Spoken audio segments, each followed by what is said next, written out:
আজ আমার অর্ডারে এমন একটা অর্ডার ছিল যে অর্ডারটা দিয়ে আমার সারাদিনের কষ্ট দূর হয়ে গেল। সকাল 7টার আগে থেকেই আজকে সারাদিনের যুদ্ধ শুরু হয়ে গেল। এই যে ওর 7টার আগেই বাজার করে চলে এসছে, সবজিটা আগে নিয়ে এসছে কারণ সবজিগুলো আগে কাটাকাটি করব। তো ও সবজিগুলো সব বের করে দিচ্ছে, আমি ততক্ষণে ঘরটা ঝাড় দিয়ে নিলাম। ঝাড় না দিয়ে তো বাসি ঘরে আর কাজ শুরু করা যায় না, তাই আগে ঝাড়টা দিয়ে নিচ্ছি। তারপরে চলে গেলাম ঝাড় দিয়ে রান্নাঘরে। রান্নাঘরে এসে আগেই জল গরম বসিয়ে দিয়েছি, আগে ডালটা সিদ্ধ বসিয়ে দেব। আর আজকে করব মুগ ডাল, তাই মুগ ডালটা আগে ভাজা হয়ে গেছে। এবার ডালটাকে ভালো করে ধুয়ে এবারে ডালটা বসিয়ে দিলাম। আজকে ছিল দু রকমের অর্ডার, একটা ছিল নিরামিষ থালির আর ছিল আমিষের থালি। তো তার জন্য কাজের চাপটা বেশিই ছিল।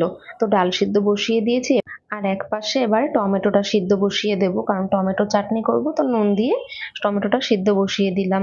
আর আজকে অনেকগুলো রান্না রয়েছে, তো কাজের চাপটাও অনেকটা রয়েছে, তাই যত তাড়াতাড়ি সম্ভব আমাকে রান্নাটা করে নিতে হবে, কারণ আমাকে তাদেরকে 1টার ভিতরে দিতে হবে। একদিকে ভীষণ টেনশন হচ্ছিল যে পারবো কিনা 1টার ভিতরে দিতে, কারণ এতগুলো আইটেম কখন কি করব বুঝতেই পারছিলাম না। মানে চারিদিকে কাজ পুরো ছড়ানো ছিটানো। আর এদিকে আলুটাও কেটে নিয়েছি, এবারে আলুটা ইন্ডাকশানে বসিয়ে দিলাম, কারণ আগে না নিরামিষ রান্নাগুলো করে নেব। কারণ যে নিরামিষ থালিটা নেবে, তো ওরা বললো মানে সেরকম আমিষের যেন ছোঁয়া না লাগতে, তো আমি আগে নিরামিষটাই করে নিচ্ছি। তো আলুটা ফ্রাই প্যানে বসিয়ে দিলাম, আগে সামান্য হলুদ দিয়ে আলুটা আগে হালকা ফ্রাই করে নেব। তো এদিকে ডালটা অনেকটাই সিদ্ধ হয়ে গেছে, টমেটোটাও সিদ্ধ হয়ে গেছে। প্রেসার কুকারটা নামিয়ে এবারে কড়াই বসিয়ে দিলাম, দিয়েছি সামান্য সর্ষের তেল।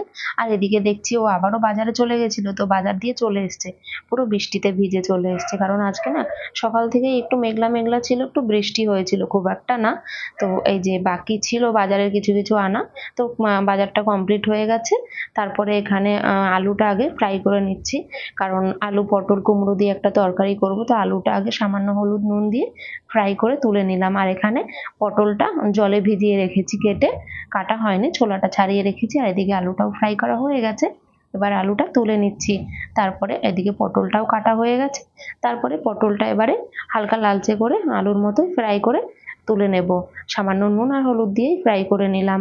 আর এদিকে ডালটাও দেখছি সিদ্ধ হয়ে গেছে, এবারে ব্লেন্ডার দিয়ে ভালো করে একটু ডালটাকে ঘুটে দেব। তোমাদেরকে রান্নাগুলো পুরোপুরি দেখাতে পারছি না, কারণ অনেকটা সময় চলে যাবে আর আমার কাজেরও অনেক তাড়া ছিল, তাই কিছুটা করে তোমাদের ভিডিও করে দেখিয়ে দিলাম।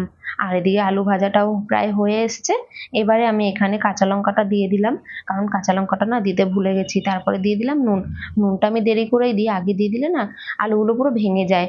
তারপরে এদিকে ডালের জল দিয়ে দিয়েছি, এবারে ডালটা হতে থাক। তার এদিকে তো পটলটাও ফ্রাই লালচে করে ফ্রাই হয়ে গেছে, এবার মানে পটলটা তুলে নেব। আর এই যে দেখো কুমড়োটা এখনো কাটা হয়নি, তো কুমড়োটা কেটে নেব। তার আগে এই যে মটরশুঁটিটা ডালে দিতে হবে, তো মটরশুঁটিটা আগে একটু ভাপিয়ে নেব। তার জন্য মটরশুঁটিটা গ্যাস তো ফাঁকা নেই, তাই ভাবলাম মাইক্রোওভেনেই দিয়ে দিই। তো মাইক্রোওভেনে দিয়ে দিলাম, একটু সময় করে ভাপিয়ে তো নিয়ে নেব। তারপরে এদিকে দেখছি আলু ভাজাটাও প্রায় হয়ে এসছে, তো আলু ভাজাটা এবারে তুলে নিলাম। আর এদিকে দেখো কুমড়োটাও কেটে ফ্রাই বসিয়ে দিয়েছি, কুমড়োটাও নুন আর হলুদ দিয়ে একটু হালকা লালচে করে ফ্রাই করে নেব। আজকে রবিবারটা যে আমার কিভাবে কাটছে কি বলবো, মানে ভীষণ মানে চাপের উপরেই ছিলাম জানো না। এদিকে আবার ফ্রাইড রাইস হবে, তো তার জন্য ও সবজিগুলো কাটাকাটি করে দিচ্ছে, কারণ একটু সবজিগুলো কেটে দিলেও অনেকটা আগিয়ে যায় তাই না কাজে, কারণ পুরো কাজটাই তো একার হাতে রান্নাঘরটা সামলাতে হয়। তো এদিকে দেখছি বাইরে বৃষ্টি হচ্ছে, সেরকম হচ্ছে না, তার জন্য প্রচন্ড গরম লাগছে, মানে অল্প বৃষ্টি তো, আর গরমটাও খুব পড়েছে, দেখো পুরো ঘামিয়ে কি অবস্থা। তো কিছু করার নেই, আমাকে তো রান্না করতে হবে। এদিকে দেখছি মটরশুঁটিটা দেখো পুরো জল পড়ে কি অবস্থা হয়ে গেছে, মানে অনেকটা বেশি টাইমিংটা দেওয়া হয়েছিল তাই জলটা পড়ে গেছে। আর এদিকে ডালটাও হয়ে এসছে, এবার ডালটা তুলে নেব। আর দেখো মশলা কষিয়ে আলু পটলটাও আমি মশলার সঙ্গে কষিয়ে নিচ্ছি। আর এদিকে মানে আলু পটলে গরম জল দেবো, তাই গরম জলটা বসিয়েছি, গরম জল হয়ে গেছে। এবার তরকারিতে দিয়ে ভালো করে একটু নাড়াচাড়া করে এবার ঢেকে রেখে দেবো, এটা রান্না হতে থাক।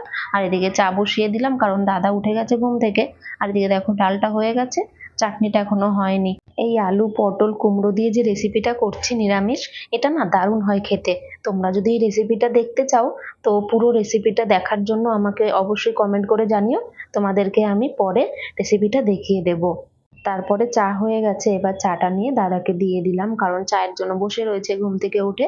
তো তারপরে দেখো এদিকে ও এখনো রেডি করতে পারেনি, রেডি করেই যাচ্ছে। এই যে চিলি চিকেন হবে, তো তার জন্য পেঁয়াজ ক্যাপসিকাম গুলো কাটাকাটি করছে। একটু আবার একটু আমাকে হাই করে দিল। তো তারপরে দেখো এখানে চাটনিটাও বসিয়ে দিয়েছি, আর এবারে চিনি দিয়ে দিলাম, চিনিটা গলতে দেব। ততক্ষণে দেখো এইদিকে আবার আমার তরকারিটা প্রায় হয়ে এসছে। তো আলু পটলটা সিদ্ধ হয়ে গেছে অনেকটাই। তারপরে এখানে কুমড়োটা দিয়ে দেবো, কারণ কুমড়োটা আগে দিয়ে দিলে একদমই গলে যাবে, আর কুমড়োটা খুব ভালো ছিল। তাই আলু পটলটা সিদ্ধ হয়ে গেছে, তারপরে ভেজে রাখা কুমড়োটা এবারে দিয়ে দেবো। এই রেসিপিটা না দারুণ হয় খেতে, জানো তো। অবশ্যই আমাকে তোমরা কমেন্ট করে জানিও এই রেসিপিটা দেখতে চাও কিনা। তো তারপরে এখানে কুমড়োটা দিয়ে আবারও একটু নাড়াচাড়া করে ঢেকে রেখে দিলাম।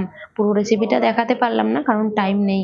তো তারপরে এখানে টমেটোর চাটনিটা হয়ে এসছে, তো এখানে একটু তেঁতুল গোলা জল দিয়ে দিলাম। খুব ভালো হয় খেতে, কালারটাও সুন্দর হয়। তারপরে এখানে দেখো এই যে এটা কাঁকরোল, তো কাঁকরোল দিয়ে একটা রেসিপি করব। তার জন্য কাঁকরোলটা অর্ধেক করে কেটে নিয়েছি নুন আর হলুদ দিয়ে। এবারে কাঁকরোলটা একটু ভাপিয়ে নেব।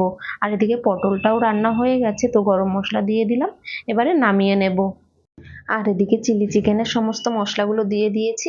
এবারে ম্যারিনেট করে 1 ঘন্টার জন্য ঢেকে রেখে দেব, তাহলে চিকেনটা ভালো নরম হবে।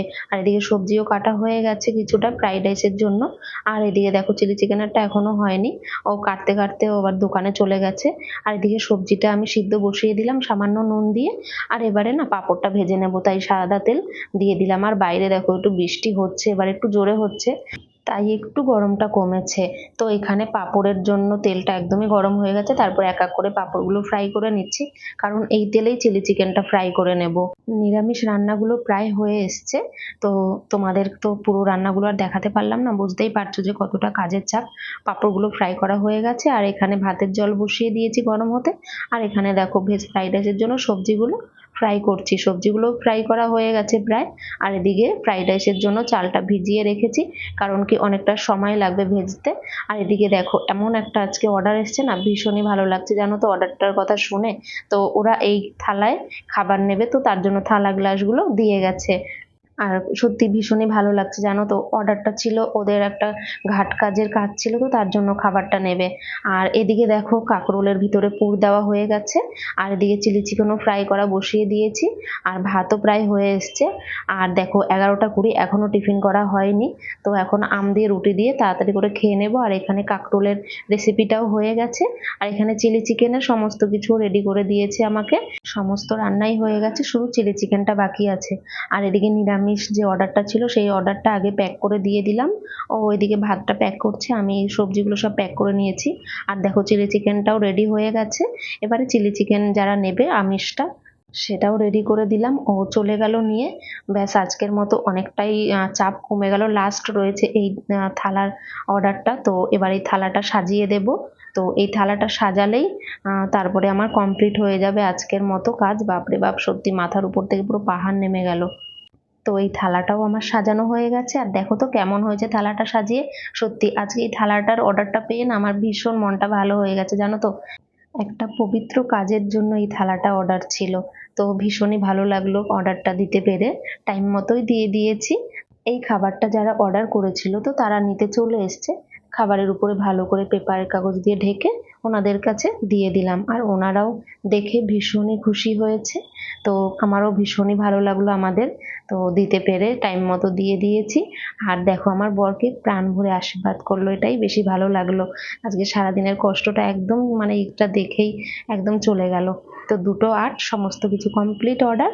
তো টাটা, সবাই ভালো থেকো, সুস্থ থেকো।